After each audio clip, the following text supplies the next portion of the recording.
Hey, it's Jason Desmond. Welcome to the Jantan Collective. We are here to broaden our manly horizons, to seek progress, I suppose. Basically, we want to learn to be better versions of ourselves, right? So today, this conversation is going to be about the gender gap, the gender pay gap, that glass ceiling, if you will. In fact, why is there a gender pay gap between men and women? Like, what's up with that? To have a very, very frank conversation about that, we have two experts in their own field, I suppose. Yes, we have Ren Chung, Ren from Star Wars. Yes, Deputy Executive Director of the Women's Aid Organization, and we also have my alter ego in a way, I suppose, in many ways. Writer, presenter, all-round Wonder Woman, Freda Liu. Welcome to the show. Thanks. How are you feeling? Great. Ready to tackle this? Because I have many questions, and I'm a blur cow, seriously, because I really, really want to know about the glass ceiling. I've heard about the glass ceiling for many, many years. As a kid, I would listen to all the older folks talk about it, and I'm like, what is this? Right? Is it real? Is it a myth? What is the glass ceiling? We're in the 21st century. Is it still around? Ren? Yeah, I mean, I think it's definitely still a very relevant concept. And if you just look at Malaysia, does the glass ceiling exist? I think the answer is undoubtedly yes. If you look at any sector, almost any sector, and when we talk about the very top leadership, it's not even 30%. In many cases, it's around 10% or so. So if you look at, of course, if you look at the political sphere, the cabinets, the elected representatives, not even 20% are women. If you look at private sector, you can look at things like who's on the board of directors. If you look at private companies, 20-something%. If you look at listed companies, public listed, public, private, unlisted companies, it's less than 20% directors as well. If you look at top management, which is a category that was reported by in a Grant Thornton report, also less than 30%. So if you just look at the numbers, it's very clear that glass ceiling does exist. Now, the one sector perhaps where maybe the glass ceiling has somewhat been shattered is actually the judiciary, where at the federal court level, a majority are women now. And this is a new development. Okay. But by and large, in every sector and every other sector, even the minimum of 30% is not reached. So the question is then why? But the fact of the matter is, it does exist. So this is worldwide, or Malaysia? Have we caught up? Are we still way, way behind, Freda? Okay, we have definitely caught up. Unfortunately, it is still a global phenomenon. I guess we can talk about Malaysia with the facts, right? And just to add on to that as well, even in businesses, the last economic census that came out in 2015, only 20.1% of businesses in Malaysia are owned by women. So again, we're still not even 30%. If you look at we talk about sustainability and SDGs, right? And one of the things is gender equality. Where Malaysia is, we are moving up, but we will not be able to achieve gender equality by 2030. So yes, it is still very much a problem. How far behind are we to? We're very far behind. We're very far behind. If you look at any global index, okay, World Economic Forum has an index, UN Development, Human Development Index. Even regionally, we're quite bad. We're maybe in the bottom third of all countries when it comes to these indicators. I mean, in many ways, we're doing well, but in these particular indicators, we're doing very poorly, actually. So how are we compared to, and Malaysians will hate it when I do this, right? Compared to Singapore? I have to look at that. So I don't quite know. Because I've lived in Singapore for a bit, and the women who are there seem to be, I don't know, okay, this is all from my perception. They just seem to be more, what's the word I can use? Like they're go-getters in a way.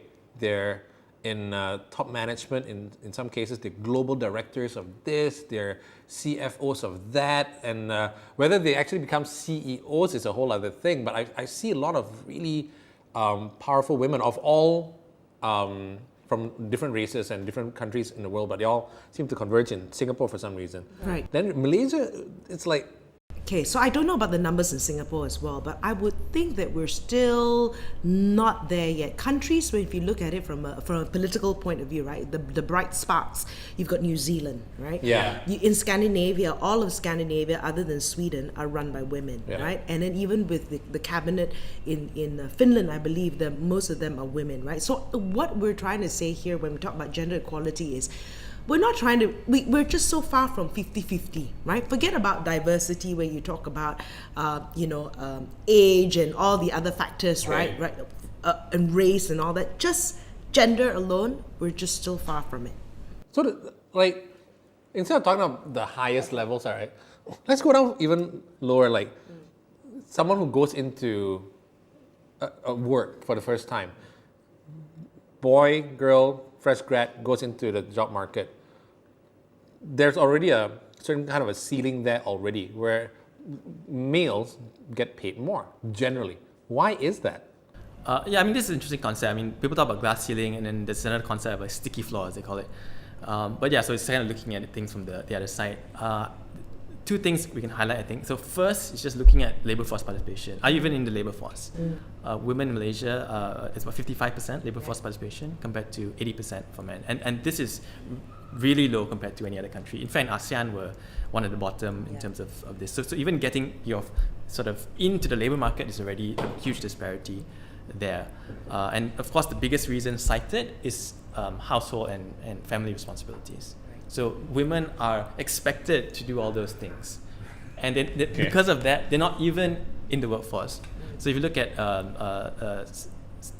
Department of Statistics numbers, there are over 2 million women who are not in the workforce because of this. And there are only like maybe 100,000 men who cite household responsibilities that prevented them from going into the But it's not an urban issue though, right? I mean, no, it's not. Right. It's just across the board. Outskirts and some kampong or some smaller town and everything, right? So the challenge here is they would join the workforce, and by the time they get married and have children, they would normally leave, right? So the idea is the thinking that it is the woman's job to take care of the household. So that is the issue, right?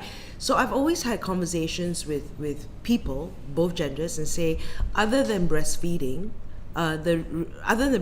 raising a family is an equal responsibility for both genders. So what can we do is that's why things like parental leave, paternity leave is very important. Because that's the message that you sent out, right? So where I'm working right now, the paternity leave is 4 weeks, which is there is in my organization, which is a SME. So we don't have to wait for the government. Right. So if an SME can make that initiative, that's a very powerful message that you're saying. How does it work there? So if you have a kid and you're a father, you also have a month's leave. So it's a subtle message, right? But what's going to happen, societal expectations as well, right? Do you then, because you're a woman, are responsible for certain things, right? So until we change that story, right? The expectation is that raising a child is still the job, right? If you know of house fathers, what is your perception of a house father? Stay at home, he's the exact version of a housewife, but he's just right. But do you have a negative connotation to that as well? I guess there's a reason why a lot of guys that I've spoken to, right? So what are you doing? He works at home, right? I mean, he takes care of the kids. He is the house father, house husband, whatever you want to call it, right? Now, he will always say, "Oh no, I'm working on something right now, you know. I have a project that I want to get off the ground. So this working from home thing is just a temporary thing." Right. So the perception that he feels he needs to justify himself, right? Yeah, but I think this is a good point in terms of how people feel about being. But I think the point that Freda was talking about is just on how can we create a framework that actually enables that. Yeah. That is, I think, a more important question, because even if you want to be to play an equal role, even during the first few weeks of childbirth, you can't. Many people, there is no requirement to have paternity leave in Malaysia. There's no such thing as paternity leave in employment law.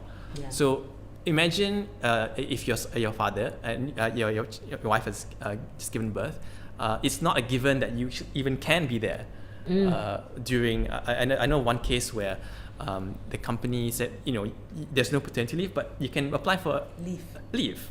But you need to know when that date is, right? So, but you don't know when the child's exactly going to be born. Yeah. It could be 1 week, it could be like, so if you don't apply in time, you can't even go. So that person wasn't able to be there because he didn't know the date. Right. So when he applied, then it was off a few days, so he couldn't actually be there. So it's just simple things. So if you do not have a concept of paternity leave, then it makes it very difficult for men to actually play that equal role. So how generally in Malaysia, how long is, because I'm clueless about it, how long is the maternity leave for a lady? 3 months now. Legally 3 months. Legally. So some companies give more, right? But every company has to give at least 3 months. Okay. And the guys, for paternity leave, it's a month now. No, So- in so- my case, mine is a very, very odd case. Yeah. Very rare case. I don't know whether Yeah. in my other organization, I won't mention which one, but I don't know whether they have it. Yeah, and the thing is, it's not even 3 months yet. It's 2 months, but there's been a promise for years to make it 3 months, and there's an act. Oh, it's not legal. It's 2 months right now, Oh. and there is a proposal. There's a law drafted. It's sitting in the government, in the Ministry of Human Resources, Right, that so needs to be passed not actually- to make it 90 days. or Right, 90 I days, didn't whatever know it is. that. Right. And Because I had mine there's years a ago. law sitting there waiting to be passed that has paternity leave Right. inside it. Maybe not that long paternity leave, 3 or 7 days, but it's there. That law exists, and because of what's going on now, things have not moved. So someone just needs to take the initiative and take that law and bring it to Right. to Parliament. But and that's- then pass it. That's further down the line even. I mean, like, do girls consciously go, maybe I shouldn't get a job now. I've gone to get my degree already, but my family, I want to stay home. I want to, if I meet a guy, I'm going to marry him and have kids. So who fed the idea lah? Yeah, right? So who fed the idea that Is that's it your generational? I would think so. Yeah, I mean, so And there societal. are Right. more than 2 million people like that, Yes. according to statistics, to Department of Statistics. But again, it's not an urban. It's a more rural. No. I'm not sure no. of the breakdown, but this is Yeah. something This that. happens here. Yes. Because it's also not cheap now to get help. Yeah. Back a couple of years ago, it was cheaper to get help. Now it's not cheap to get help as well. So where is your support structure? And then, so it's just like, then why should I go to work when I work as much just to pay the maid? Yeah. Right, so there's that issue as well. So things have changed, and so who then, if the logic is like whoever gets paid more should stay at home, whoever gets paid more goes to work, Yeah. right? If that was the story, Yeah. then maybe we would have more of men, Yeah. right, staying at home and women going. Ultimately, it comes back to the question, like, the pay gap is causing a lot of issues here as well. There's also, like, I'm digressing here, but there's also the pressure on men, right? You got to be the breadwinner, you've got to, so that's also ingrained in men as well, that this is your job, right? So if you say there's the stereotype for women, there's also the stereotype for men. Maybe some men want to work, be at home with the kids, but you have not been told that that's The right thing to do. So Yeah. that also, to me, is also not right. That's another thing, because sometimes we constantly wonder whether how things are set up.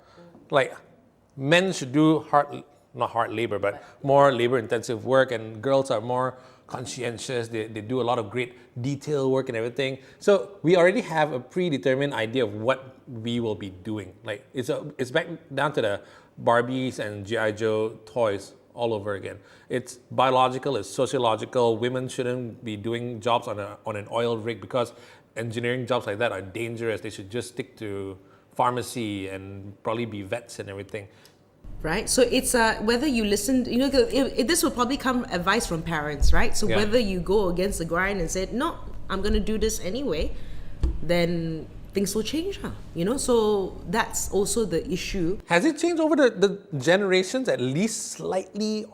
I'm not sure of the trends, but it certainly still exists. If you look yeah. at, the clearest example is nurses. 97% of nurses in Malaysia are women. Right.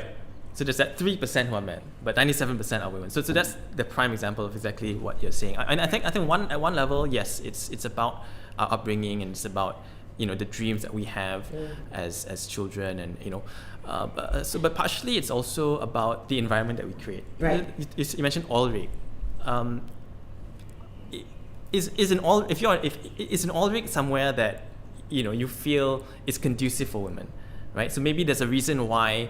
There's also another reason why women tend to not work in certain fields, because they can't get in, or if they go in, they're in an environment where it's not somewhere they can thrive and be safe. So I'm just using all this because you mentioned it, but we have to look at both sort of from the perspective of the person, but also from the environment that we create. Because biologically, we're just built different in some cases. But then who's to decide whether I want to go to the oil rig or not, right? Yeah. I might want to go to the oil rig. Yeah. Right? So, but who's told, first of all, I don't have the brains for science to qualify to go oil rig, but where was that teaching that I shouldn't be out there? Where was that expectation that a woman can't go out there? Why not, right? It's not really hard labor. It's just like you're out offshore, right? But even then, where did you put the barrier on that? Right. Right? A woman says I can do it, they want to do it, they should be given. So the thing is that conversation where you allow the person to decide, and that's the most important thing. Then the roads, is everything open, first of all, and is the society encourage it, right?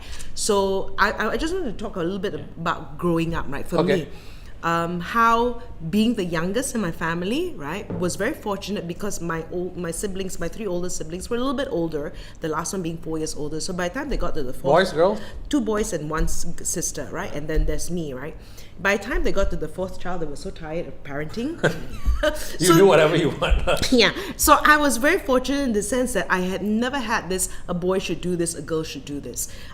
I've never had that expectation of what I can or cannot do, and they just encouraged me with whatever because they were tired lah.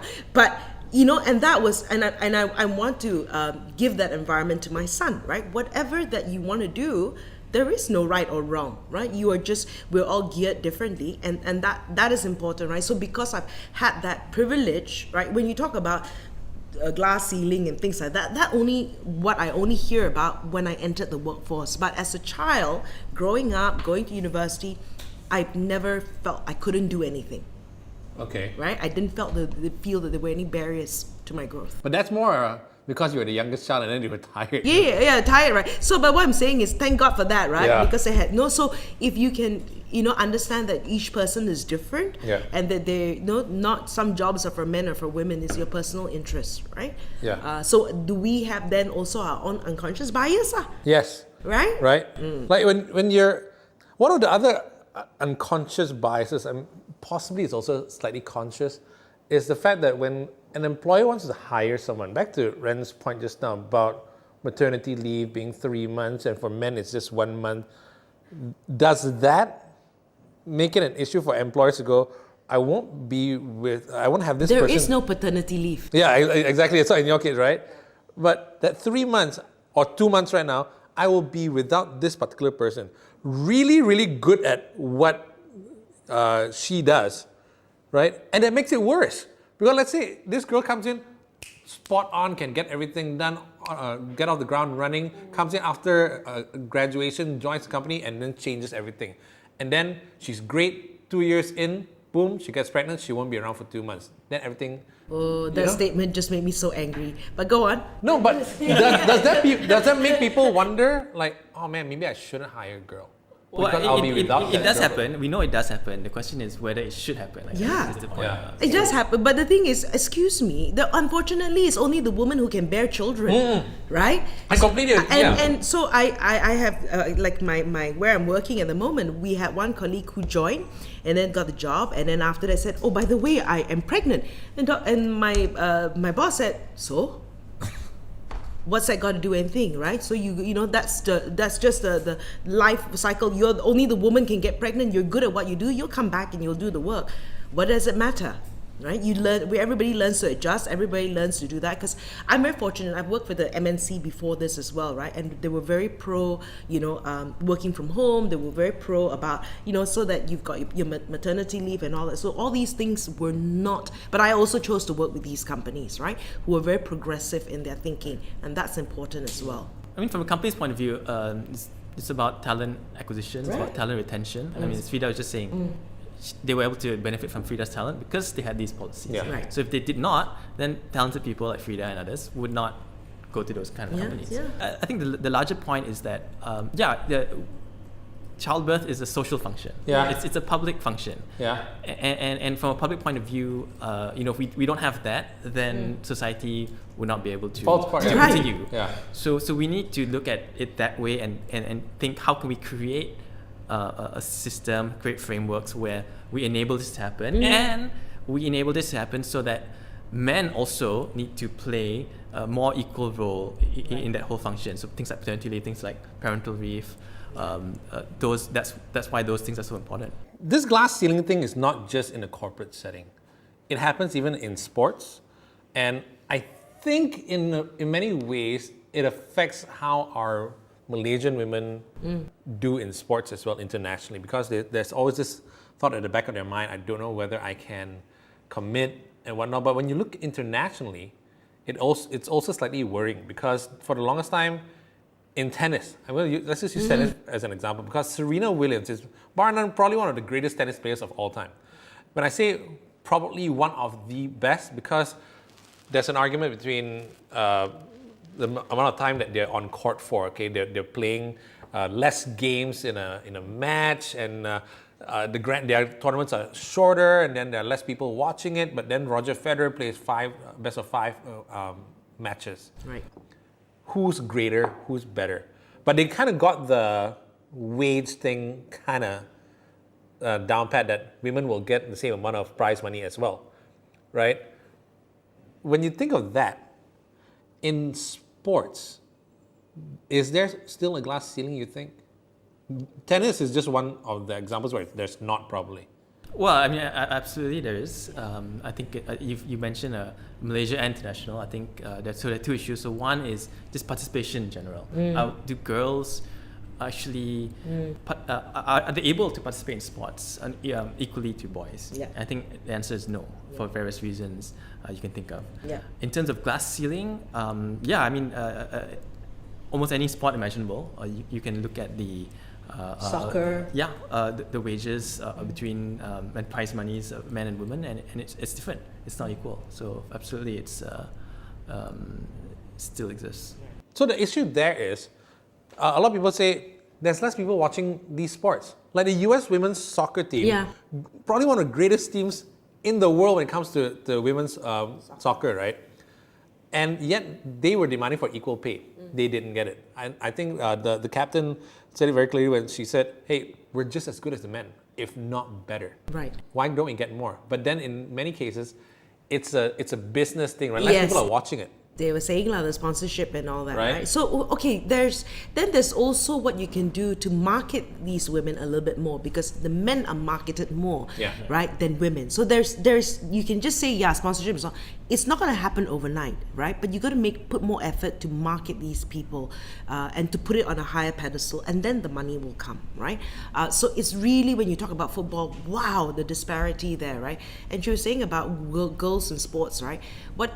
And I've heard this, you'll get dark, you'll stink. Right. Girls, so you if you're getting messages like this, it's seriously wrong, right? So you really don't have enough participation. I mean, thank God we have our Nicole David, right? So I mean, big names. Of course, there are a couple more other names, but at least we have those names, right? Yeah, I mean, I think this whole glass ceiling thing. I mean, if you were a woman athlete, right, and people told you, oh, you're getting paid X% less because the money is not there, because no one's watching. I mean, I feel like that's quite unfair. It's not. The reason why they're not getting paid as much, I mean, you have to look at it. So Freda was saying, maybe they're not marketed enough. Yeah. Maybe society is geared in such a way that they value women less than men. That's not the fault of the woman athlete. So she's not wrong to be demanding to get equally what men gets. I mean, from her point of view, that's only fair. Like, the reason why she's not getting that equal pay is due to multiple levels of unfairness and oppression at various levels, which have nothing to do with that. Right. So it's definitely within their right to ask for it, and it's totally understandable. So it's a systemic issue. Oh, absolutely. Yeah. Right, for sure. Yeah. Somewhere along the way, people just thought, hey, this is how we've been doing it all along.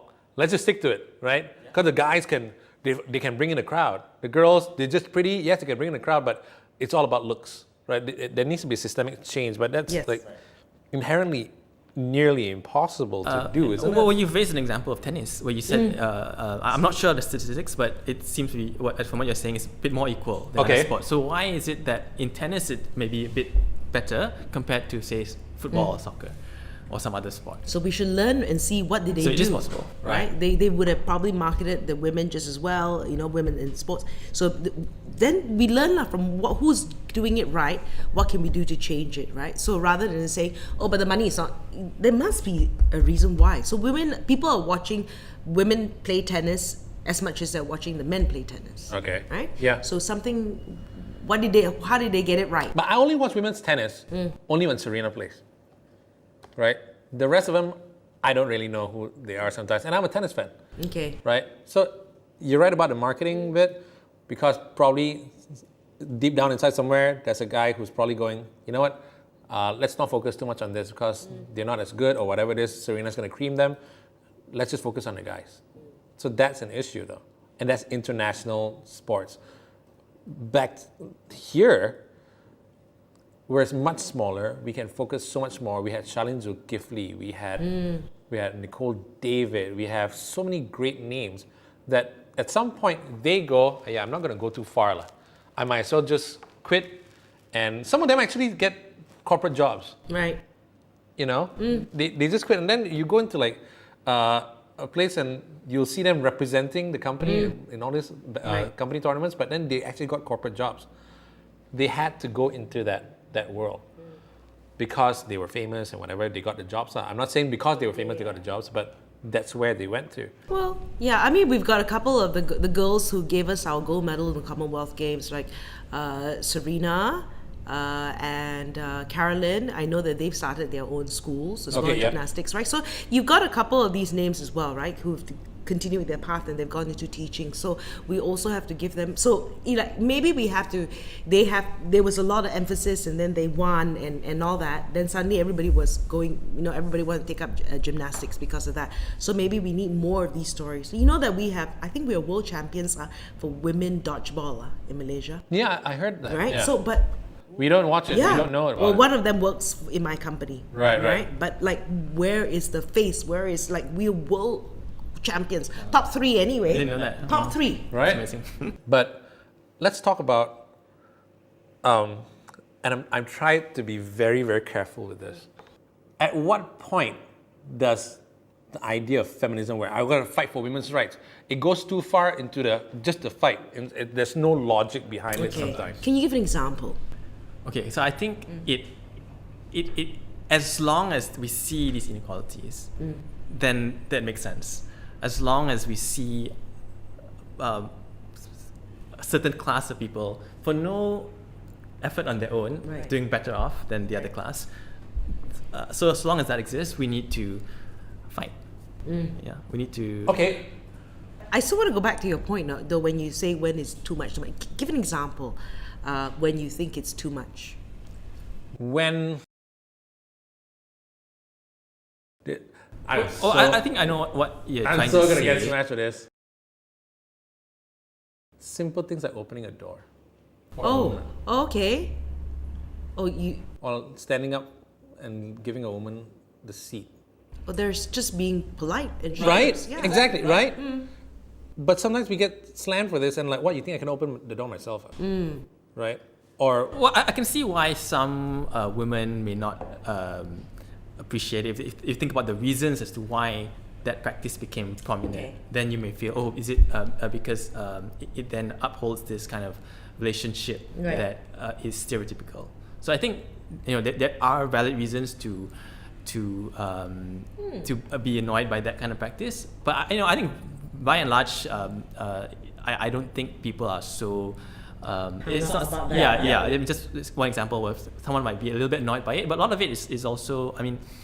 I guess you can use the term like microaggressions. This may not be an example of a microaggression, but it's sort of one act that it just piles up. Every day I'm going through life and this happened to me. And suddenly that was the straw that broke the camel's back. It was a little series of things, and you happen it wasn't to be my fault. Yeah, I know it's not, but that could be it. But that could be what we're saying. But to me, I don't think there's anything wrong with that, and I think that's very sweet, right? I don't think you treat me any less. I just think you're just being chivalrous, right? Yeah. So I don't find that so, you know.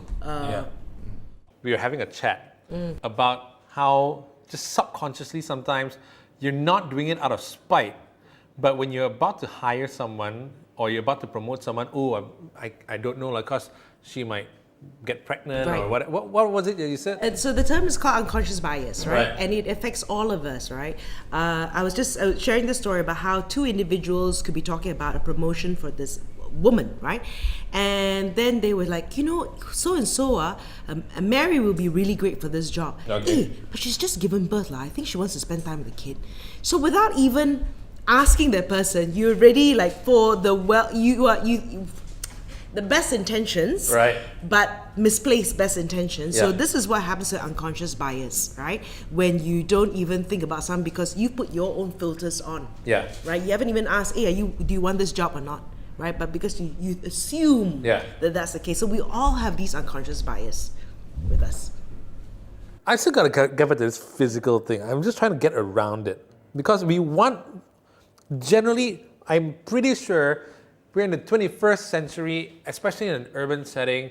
We're supposed to be woke already these days, right? We want women to have equal rights, equal pay, equal this, equal that. But inherently, physically, are there just some jobs that women cannot do, or men just do better? I think there are very few, if any, categories. Maybe like 1% of jobs, maybe, or less than that. But even like things like you say, okay, require a labor. Oftentimes, people have tools, people have machines to operate machines to do it. So we've kind of moved beyond that necessity. But even if it is about some kind of physical strength, you can do things like have tests or ask the person to show that you can carry certain things. I mean, there are women in. I've seen a picture of a woman in India. She's a laborer carrying this huge gunny of rocks. Yeah. You know, so if her employer would have said, "Oh, I'm only hiring men," then she wouldn't have had a job. But obviously, she could. Yeah. And out of necessity, she had to take whatever job was available. Yeah, and she could do it. Just took it, right? Yeah. Okay. Security guards? Well, the point is, women, we should not use the issue of safety as a reason to deny opportunities. So, for example, if you're a factory worker and you have a night shift, you might say, oh, women should not work night shifts because it's dangerous. But the idea is, okay, why don't you just make it safer for everyone? Right. So you could have more lights, maybe. You could have maybe a security person or whatever it is. The security person would have been trained. A lot of security guards, most would have been trained in the army. I'm just giving an example, or the police, right? So I'm sure that if they hired a security guard who was a woman, she was probably trained as a police person before or in the army. Yeah. So she knows what to do, right? So it's not a case of gender. So long as you know how to do your work, it shouldn't matter whether you're a man or a woman. And there are women police officers. There are women security guards. In many cases, when you just got into the industry, did you ever face any kind of harassment in any, like, boys just being boys? Yeah. They will talk about these things as well. And then like, okay, so it was, they do. And then you just sort of leave it, or you don't speak up about it, right? And you just sort of like let it go. You know, I mean, like in my earlier job, those are verbal, right? And then you've got physical as well. I think every woman would have had some form of harassment. When I was working my first job in the hotel, then I was going to the staff lift. And there was a manager in the lift, and he comes up next to me and he says, "Look, fresh fish," right? And he comes right next to me, and his elbows are touching my tits. Right. And you're 17, 18 years old, you just don't know what to do. So every woman would have been harassed in some way or the other, right? So the thing is, then you need to protect yourself, So you need to speak up, right? This is a tough one, but you have to speak up and say these things, and this is not all right. Right, so when you're younger, in my field and everything, when I was working, they'll say certain things which you just like let it slide because there doesn't seem to be a way where there was a proper way of complaining. Yep. And also you're afraid of losing your job because you're just young and you're like... Not really. I wasn't really afraid of losing my job, but there wasn't a proper recourse, right? There wasn't. I mean, you can quit and everything, but that's not, like, so. I think when it comes to these things, right, it wasn't so much that, but I didn't know the process, right, in the early days, right? So now that I think more companies are aware of it and there is a way of sorting it out, so that's better. But we would have been faced with some sort of harassment or the other. But as time went on, I mean, you are Freda Liu. You are at the top of your game. Yeah. People generally don't want to mess with you. Okay. Because you've achieved so much. You're good at what you do. You're an author. We'll talk a bit about your book as well.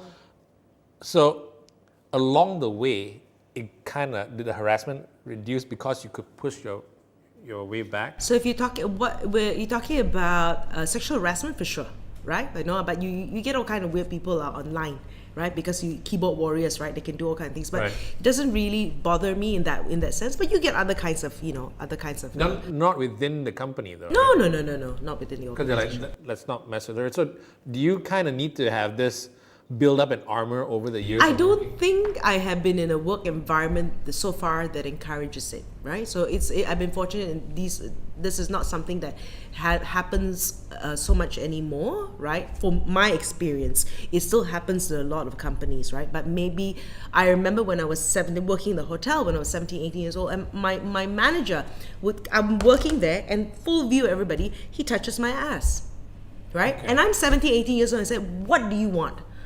And then he just looked at me and said, oh, you're very daring. I said, yeah, what do you want, right? And then he never messed with me again. So this is also there wasn't a way for me to complain, but it was just like, you may be my boss, but what do you want? Yeah. And he could see it on my face. So, you've got to speak up, Yeah. right? You got to push back. Yeah. If there isn't but I would say most organizations, I hope, are moving that. But the harsh reality is also sometimes, right, when the person's of authority, Yeah. right? It's very difficult. Yeah. So I understand that it's difficult in some cases. Yeah. Have you heard of any major... Yeah, I want to go back to a point that Freda was saying. Every woman has experienced sexual harassment, and so for the men out there watching, if you don't believe, just ask your woman friend about their experiences. And I think the message is, a lot of guys might be like, "Oh, how can that be true?" But have you talked to your women friends? From my experience, yeah, it is true. I mean, some have it maybe more subtle than others. So even things like, a very common sort of so-called jokes like, oh, I have 4 spaces, why don't you take one of my, spaces, things like that. I mean, that's sexual harassment. Yeah. So heard that, and the thing is, it doesn't mean that all guys are necessarily harassers. It just means that there are enough guys who are harassing women, and the other guys are not doing enough to stop them. Right. They're not doing enough to actually say, look, that what you're doing is wrong, and it shouldn't happen. There are a lot of guys who are looking at the company policy and look, do I actually have a sexual harassment policy? Do we actually have recourse? As Freda saying, there was no recourse for earlier on. So guys need to actually be a bit more proactive and look into these things. Even if you're not a harasser, but are you doing enough to actually stop the harassment from happening? Yeah. I think a lot of the guys are dicks. Sorry to say, like, guys, once we get a bunch of guys together, we'll say the stupidest, shittiest things, right? And it's all in the name of fun. It's not like we want to do any of these things, but hey, let's do it. Yeah. It's a stupid guy thing, right? And we should not encourage that, right? In many ways. Right. And I think you need someone strong within that group to be able to say, no, this is not. Right. It's a system. Back to the system. Yeah, but you see somebody, not even someone strong. Yeah. A lot of times, like, I mean, WhatsApp groups. I'm in my high school WhatsApp group or this. Just somebody saying, hey, actually, that not so appropriate, or we're all grown ups now, but not. But oh yeah, sorry. It's like just someone needs to say it. A lot of times, the people who are saying it, they don't think about it as, oh, I'm being sexy. I purposely want to be sexy. They're just saying it because they think it's herd mentality. Yeah, exactly. Yeah. They think what they're saying is popular. Then when someone says, actually, Everybody laugh and everybody says no. Yeah, but sure, I've even seen the girls, but I'm sure deep down inside they feel it, right? And I think a lot of guys don't think about it at that particular moment. But if that happened to their mom or their sister, they'd probably go, what the fuck was that? Right? They suddenly have this, you can't say that about my sister, you can't say that about my mom and whatever it is, but then they don't realize that, right? Yeah. one of those mind-blowing moments that I have. I'm learning a lot. Now, You didn't have a sister, right? No. That's the thing as well. That makes a difference, doesn't it? Yeah. But I have nieces and stuff like this, and I worry about that sometimes. So I think a systemic change needs to happen, even all the way up, where girls stepping up, pushing their way back as you did, worry about being labeled the company bitch. Because I've seen this within where I overhear women say stuff as well. They will say, wow, she climbed up because she probably slept with the boss. Or stuff like that. Right? I thought women were supposed to protect other women and not say stuff like this. Exactly, right? So we also putting out insecurities out there. And you have to think about it, right? Actually, women they've only joined the workforce 2 generations at most. If your mother worked, she was a nurse, a teacher, or that was secretary, right? If your mother worked, right? I'm talking your age category, right? Spot on. That's what my mom did. Yeah. So our age category. So the younger ones. So women have also been later in the game entering the workforce, and maybe there's a lot of. Sometimes you have to ask yourself: is there insecurity? Embedded insecurity that there is less work, less opportunities for us, right? And hence this behavior comes out. Right? I like to understand the psychology of things. Right. So maybe that could be it. Right?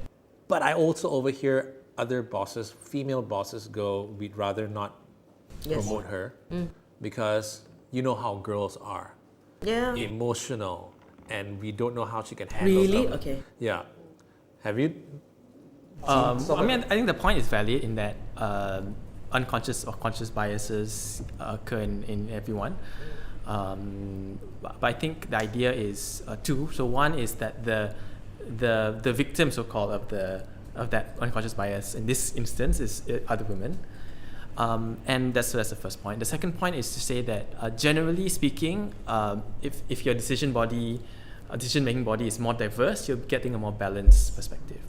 So it's better on the whole to have sort of like a board or upper management that is more diverse in terms of gender and ethnicity and so on, than to have like a all men kind of. But that situation, I heard it in a predominantly women strong or a woman strong organization or industry. Right. Like the airlines industry. Right. Right, because that's where women tend to. Okay, and that's why gender equality is so important. It's never good to have too many of one gender. Right. We're just trying to. So there are certain industries where there are too much of one gender, is also not good. Right. I feel that's where you need to have gender equality before you can talk about diversity and inclusion with other things. We're not even equal yet. Yeah. Right. So too much of anything is never good. How far away are we from 50-50? Oh, very. I think at the rate we're going. Most upper management, or sort of look at top level, it's not even 20%. Right. In various sectors. Do you think it will change in Malaysia if we had like a female prime minister? Well, it would definitely help. Yeah. I think there's this thing called the role model effect. Yes. So if you're a girl and you see your prime minister as a woman, you aspire to be great. You aspire to be a prime minister one day, and you may not be prime minister, but you'll be something. Right. And there's studies that show this to be true. It's called the role model effect. Okay. Yeah. Freda, What's that? become prime minister? No. Running? No? Not anytime soon? Not area of interest. Yeah. I feel that my effectiveness is in other things, right? And that will be through communicating, through writing my books, through these things, right? So it's just not my call. I'm a hope. So that's why I have a show, right? About women empowerment, and I call it Women of Influence and Leadership, right? And representing women in all spheres, the role model. I didn't know that was a word, but like I want to talk about women in comedy, women in sports, so that when I hear that there are women in all these things, I can do it too. Yeah. Right? And that's such an important message, right? Because now we have seen Jacinda Ardern. Yeah. Wow, this is a New Zealand prime minister. I mean, we've seen more women and all that, like Angela Merkel and all that, right? So when we've seen this, someone has broke that barrier. There were a lot of hiccups along the way, though. I mean, we had Benazir. Bhutto, Then who else do we have? How are the hiccups? No, I mean, like people weren't really accustomed to it at that particular time. right? I don't know if that was a gender thing, right? Right. Maybe they were at that time they were harsher because they were women ministers. Yeah. Maybe the criticisms, the reporting was harder. Yeah. Yeah, it's true. And I think one important point to note is that over time, if you're the first, then definitely all the people's biases will still be there. Yeah. But if you're the first, you've inspired someone to be the second, third, fourth. Yeah. And then at the point of that time that happens, people's biases will change because they're used to it. It's no longer something new. So they no longer see you as a minority or whatever it is. Right. And women are not minority, but they no longer see you as, they no longer judge you so much based on that aspect of yourself. You know why 30%? There is, I didn't, correct me if I'm wrong, he's probably got the right science for it, right? I know, I read a book. This was a person who started a 30% club in the UK, right? And the moment in a room of 10 people, when there are 3 women, you don't notice that you don't notice it's a woman anymore, right? And the discussions get a little bit more varied. Right. But when there's only one, people will notice. So there is a science to why at least 30%. Right. There is a science to it. So you're breaking up that herd mentality in a way. Yeah. There is so we're not just doing it for fun. There's a science to it. So we can just get there, then things will change. I always wonder about this. At the highest levels, and prime minister, presidents at the highest levels, right? Do they get the same pay? Like Jacinta Ardern, I always wonder whether they will get the same pay as a male prime minister. Do you have to fight for that? Well, I Is it in the think constitution or we probably do in terms of official pay. So like even in Malaysia, if you're an MP or minister or whatever, there's a fixed amount that you get. Right. So I mean that's maybe one model, or sort of, because everything's so transparent. Right. So it has to be equal. Whereas if you look at normal job settings, things are not transparent. So you don't know, and then all the unconscious biases and behaviors and all that come in, which create that disparity. I was wondering about that. Why can't we put that model into like? Yeah, and people are there's sort of more movements to make pay more transparent. So the idea is, why is pay confidential information? Think about it. Like why? Why is it in a company? Why would it be? It's just to give leverage to the company to pay people less. Yeah. Right. And if we're not open about things like pay, then what's stopping a company from paying men more and women less? I mean, there's so companies. I know one think tank in the UK that did an internal audit, and they found that all the men had actually asked for pay raises, whereas women did not. Right. But it's part of what you said in your book, though. I mean, like, women aren't confident of their skills, and It's two ways, though. It's two ways. So one is how women have been sort of taught to behave, and if you become someone who's asking for higher wage, then what does that say of you? Are you pushy or whatever? And at the same time, people react to men and women differently. If you come to me as a man saying, I want a higher pay, then I mean, oh, this guy is strong, leadership, whatever. If the same person but a woman came, then I might think, oh, this person's pushy, whatever. So and people have done studies on this, the various aspects. Even just looking at a resume, if a man comes in with a resume saying, I'm part of the PTA, Parent Teacher Association, then or PIBG or whatever. I mean, the study was in the US, so it's PTA. The employers tend to view them more positively than a man who was not part of a PTA. But when a woman came and they said they were part of PTA, they viewed them more negatively than a woman who was not part of the PTA. So women get a deficit and men get a dividend for saying the same thing. For being a parent. Right. So it's not just that women do not ask. It's because the consequences of asking are different. On that when you mentioned women want to push hard and get what they want, but then they pull back or they go too far. Sometimes there's a disparity in that. Freda, you wrote a book, In Your Skin. Mm-hmm. Being comfortable knowing about your strengths, your capabilities, and asking for what you want, basically, right? I guess what I'm asking is, how can we as men help the women achieve what they want? Because we talked about this, it's a systemic problem. We men are the system, unfortunately. How do we help the women push through and get what they want So let's talk about your book in your Okay, whether it's men or whether it's both, because again, it takes a village, right? So the book In Your Skin actually talks about being comfortable with your definition of success, right? So I featured people like Heidi Kwa, who does work with refugees, Pit Stop Community that does work with homeless, and to me they are successful. Okay. Right? Because they have found what their calling is. So that was the premise of that book. The previous book that I wrote called Bursting Fixed Mindsets, I featured women entrepreneurs, right? And how they thought differently. Okay, I want to come back and where men can come in or where individuals can come in to know the facts. So I was saying how only 20% of the businesses are owned by women, right? In this country.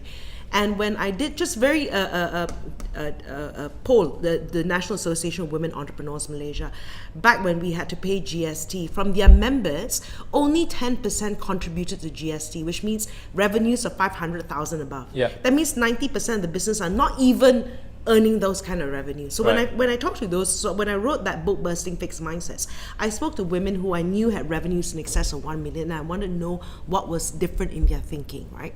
So when I talk about how things can change, like there were lessons learned from each other, right? One was this woman called she runs the Institute of Data Scientists. Okay. And she heads it here in Malaysia. And she said, whatever you do, one of the lessons she learned was be a game changer. Whatever you go into anything, are you a game changer? Take gender out of it. Are you changing game or are you just follower? And this is a lesson you can learn whether you're a man or a woman, right? The other person I talked to was actually Christy Ng. From Christy Ng's shoes, right? So she was saying that, and she talked about, and this was an aha moment for me because by default, a lot of girls would join the company because selling shoes, right? Then after that, some men applied, right? And they joined. And she said, the moment men joined the organization, she said, my goodness, her thinking changed differently, right? Men were just a little bit more quick and decisive, less like, let's just get up, no, we'll help, we'll carry the table and all that. But like, that's why it was so important when you talk about gender equality, too much of any one gender is not healthy for an organization, I feel, right? The other thing, I read a book years ago called Playing Big by Tara Moore. And that was when I realized, my goodness, and she's an American woman. And so she writes this book and you see the situations. It doesn't matter whether you're in America and Asia.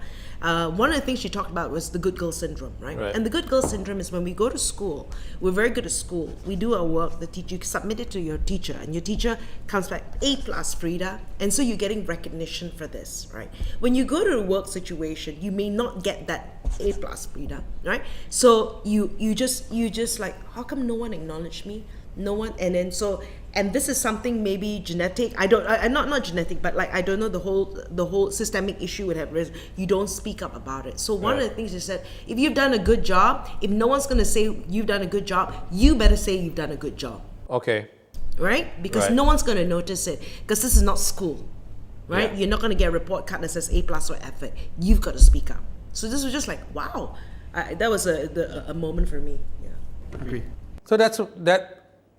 Does that come into equal pay as well? If you want equal pay because you're good at what you do, I want equal pay. Give it to me. Well, yeah, there's I should have equal pay, So and it should but do we know what is everyone getting? Yeah, it goes back to the transparency issue, right? So does everybody know what we're getting? So I know, like when I was working for the MNC, right? We have different bands, right? So you're in that salary scale. So within the salary scale, I don't know whether I'm at the high end of that scale or the low end of the scale, right? Because there's always a little. So maybe the men are getting the higher end of the scale, and the women are. I don't know. I don't know, right? I just know I'm in this band and I'm in that scale, and this is my salary. So we haven't. I don't know the details of that. So if we were more transparent about pay, you think this would solve the problem? It would help. I think, and so I think firstly, I think it's important to say that the wage gap does exist. If you look at official statistics. How big is the wage gap? I think it's about 70-something% to 100. So men might be earning 100 and the women will be earning around 70-something. So it does exist in Malaysia and globally. I think to your question on what can men do generally, it's not just with wage gap, but sort of biases generally. Because we are the system. Yeah, we are. That's right. And we need to approach it from a system point of view as well. So each company needs to take different steps to actually ensure that they're not acting upon conscious, unconscious biases. So there are things people are doing. A lot of so Lean In and McKinsey, they have this joint report they do every year, sort of to track progress generally and sort of make recommendations how to improve. So there are a few things you can do. So one is basic awareness trainings. Right. So do you even know you're conscious? So having unconscious bias trainings. Right. So to make people aware of. So I went to this Lean In conference, unconference, and someone from McKinsey was speaking, and he said we did it in McKinsey, unconscious bias trainings, and some people we were able to say, okay, you are actually biased in your recruitment, so you need to do X, Y, Z. And so they were fine. Okay, they were like, they understood. Some people were so biased that they just could not be recruited. Right. They couldn't see. So the solution was to say, you cannot be a recruiter. You're so biased and you're hopeless that you just can't recruit people. So they did that. So I mean, trainings and awareness is one thing. The second thing you can do is to put in place other mechanisms to knowing that you have biases. How do I sort of tie my hands to ensure that I'm not acting upon my biases? So enforce it, like, basically. Yeah. So you can have things like if you're looking for a position, if you're looking for to hire someone in a position or promoting somebody, don't, before you even look at any candidates, set some criteria.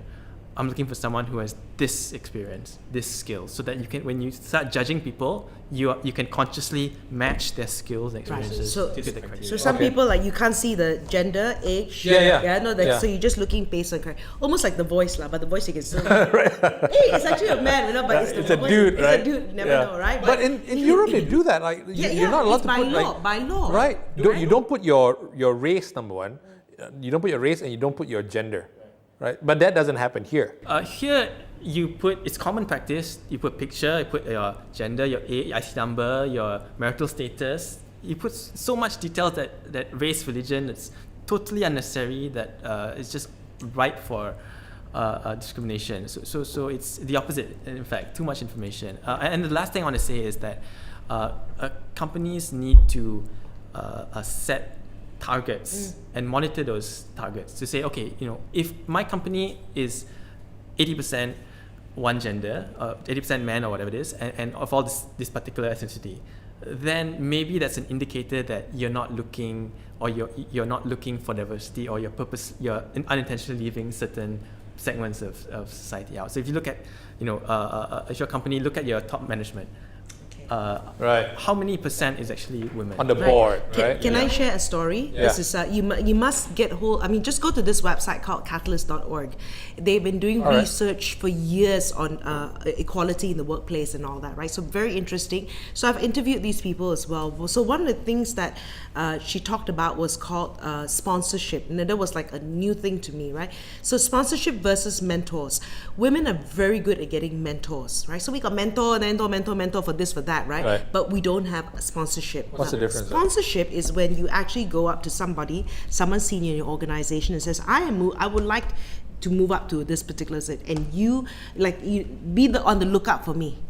So you have to speak up and ask for it too, right? Because if you don't speak up, they don't even know. Right. You could even go up to the person and says, ultimately, I want your job. What do I have to do to get to your job? Right. Because the person also has to move, they also think it's succession planning. So you also, as an individual, as a woman, should also speak up about what you're doing, right? Then she also, in that interview I did with her, shared a very interesting story. It was a good story, and it's about Kimberly Clark. So the MD was having a meeting with, this is in the US or global, had a meeting with all the second liners, right? Said, now she asked all the top management, who is your second person in line for your job, right? Everybody's supposed to write a name. And he looked at all the names, right? And most of them, the second person in line were men. And he stopped, said, try harder. Oh, wow. Right? So this is from a man CEO. It says, try harder. And he says, how can it be that already there's all men, right? That all of you can only think of men. And Kimberly Clark, we sell things like diapers. Yeah. Right? And, at least half of them should be women, because, buying diapers shouldn't be a woman's responsibility, but at least a 50-50, right? Yeah. And you're not even thinking of that. They're mothers and all that. So she made sure that all of them, as the leader, the second person, put a woman in your name, in your succession planning. Back to the system. Back to the system. So it starts from the top as well. When you look at right up at the top, I mean, in any country, it's government, right? Are we doing it right now? I mean, if I look at the cabinet right now, I think there's like 5 women ministers, right? I think in the previous government, there were like more deputies. Yeah, a bit more. Yeah. But in both cases, it was not more than 20%. It was a bit better previously. Now you're right, it's 5. Yeah. It's about 15%. Right. And previously it was about like 18 or 19%, depending on how you saw it. So we're not doing it well. And the only area that is doing it well is the judiciary, the civil courts, which is federal courts now 8 out of 14 are women. But in terms of other sectors of government, no. If you look at even sort of like the Director General level, that top civil servants, it's also it's not 30%. It's not 30%. If you look at a bit lower, it's 30%. A bit lower, sort of the second level management, is a bit better. But in terms of top, which is what glass ceiling is really about, it's not even 30%. I think with the 30% club, the top 100 companies, public listed companies, would have 30%. Right. They are working. Required. Well, they by law it should be required, but then they're actually seeing that the top 100 companies in the public listed companies are moving towards that figure. So they try to do it all, but say let's just work with the top 100. With the top 100, hopefully that would change. Okay. It will trickle down. Right. I'm just thinking, if the administration could like enforce it within themselves, and then enforce it to companies that you have to do this, much like how Kimberly Clark did, and how the other companies are doing, it would get a little bit better. But ultimately, it's still systemic, societal, cultural, right. religious. So how can we change though? I mean, like we have hopefully more generations of men coming out, and then they're not gonna be as biased, they're not gonna be as chauvinistic and everything. Does WAO have any programs, educational programs to educate us? Well, we do trainings, we do workshops, primarily focused on gender-based violence, sexual harassment, things like that. There are innovative programs out there that not currently run by WAO that really focus on this issue of really looking at men, as you say, sort of men are the part of the system, so to speak. And so the idea is, how do we design a workshop that is going to be the most effective at changing men's mindset? So that means facilitators need to be men. You need to target sort of groups of communities that where they're like boys or men gather. Facilitators should be men. Facilitators should be men, and the reason is the design should be mixed, sort of, and the management and all that. But the facilitator, what some research has found is that boys and men, they feel more comfortable talking among their own gender, because they feel safe. They feel like people won't judge them. They might have a question that they really want to know, but they're embarrassed. So it's a bit of a safe space for them. And the other factor, which is kind of sexist thing, which is men tend to listen to other men a bit more. So that's why it's important for men to actually speak out. One, because they're morally they should, as in terms of fairness. But secondly, because sometimes people are more like, some men are only going to listen to you. They're going to listen to. They're less likely to listen to a woman. So I mean, there are workshops and trainings that I would welcome anyone in Malaysia to do as well. In terms of WEO, we do run workshops. Some of the issues that we mentioned just now in terms of unconscious bias and things like that. How do you make a company more gender equal? These are things that WEO does. So yeah, if there's any company out there that would like to learn a bit more about this, feel free to get in touch with WEO. Our website is weo.org.my. Actually, shouldn't companies actually have some active program running where we have to have this? If you're watching right now, just get in touch with WEO right now, because I think every company should be working hard towards this to change it up. Because if everything's like a country, generally I think having more women empowered makes a company better, makes a country better, right? Yeah. Contributes economically. Yeah, absolutely. Yeah. Absolutely. So, men, we apologize for a lot of the things that we've done in the past. We are still a work in progress. We want to do better by you. We want it to be 30%. In fact, we want it to be 50-50. But what's the next immediate step that we can take instead of like there's a lot of pipe dreams and what we want to do, what we can do, and what we cannot do. What is the next real step that we can take to change things? Okay, just back to his point about, I don't know the psychology behind it, but as well, I think like why a men facilitator, men generally don't dare to speak up. Like to talk about their things. Okay, this is just or they feel uncomfortable. So I guess if it's in an environment where they're all men, they feel more safe, right? So I like to look at it as what can I do as a mother, right? I think it starts there. I don't know what's going to happen with this current, like my generation kind of thing. I mean, we are trying to do our things, right? Yes, you say policies need to change, but organizations also need to change because it is profitable for you. I have to tell you, by doing all this, you'll be profitable, right? By doing, I'm going to show you the stats. Yeah, it affects the bottom line. It affects the bottom line. If not, if you intend to be in business for a long term, right? This is what's gonna help you. But I think the conversation that I have with my son is important as well. The kind of man that he'll be, right? How there is no stereotypes to how he's seen a mother work, he's seen his mother handle things, right? And that you should respect a woman. So I think it starts there. If you're a mother, to have that kind of conversation, not to have these unconscious bias between your daughter and your son. Right. This is important. This is, I think, what can you do? Like you look at the man in the mirror. It starts with you. This is what you can do as a woman, right? In changing the next generation, and of course, organizations. Really, you have to show them like. Whether it's showing the figures that you'll make a difference when you do that.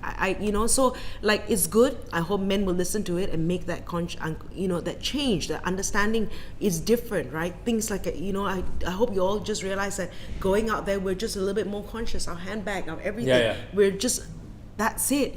Unfortunately, right? So there are all these factors that are going on.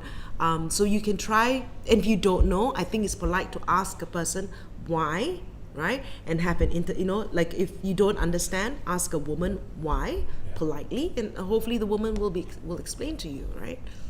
I think there are two things. So one is, which is very important, I think, is to look at yourself and to make sure that you are not sort of actively perpetuating or just having an honest look at yourself. Like at home, are you doing an equal amount of household stuff? Are you using sort of toxic language and blah blah blah at the workplace? So things like that. So just really looking at yourself and having an honest look, and maybe ask if you're really serious. You can ask around, ask your friends to sort of give you some feedback. The second is to see in your spheres of influence how you can actually sort of make positive change.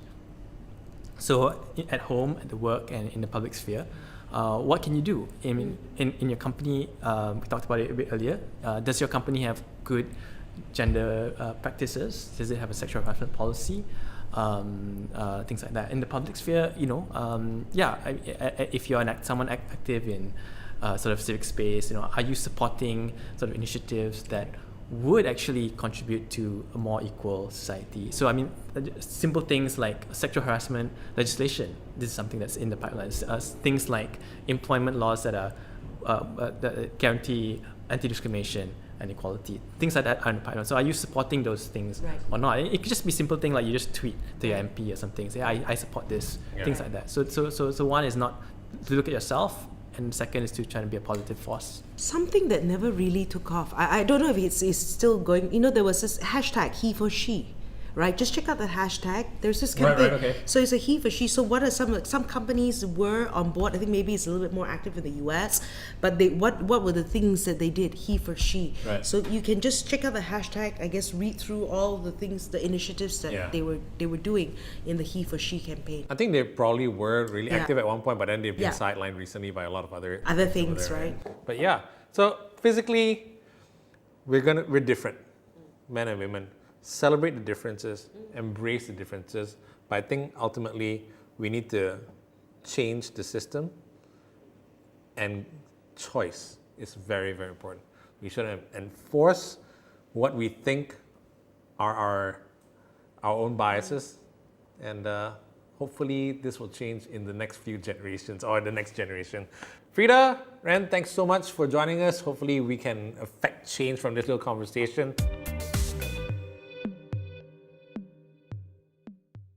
Continue this conversation right here. Leave a comment below. We want to hear from you. If you have any issues that you want us to chat about, we'll get all the experts in and we'll have sometimes heated discussions, and that's completely fine. Don't forget to subscribe. And this has been great. This has been What's Up With That. Remember, guys, be better,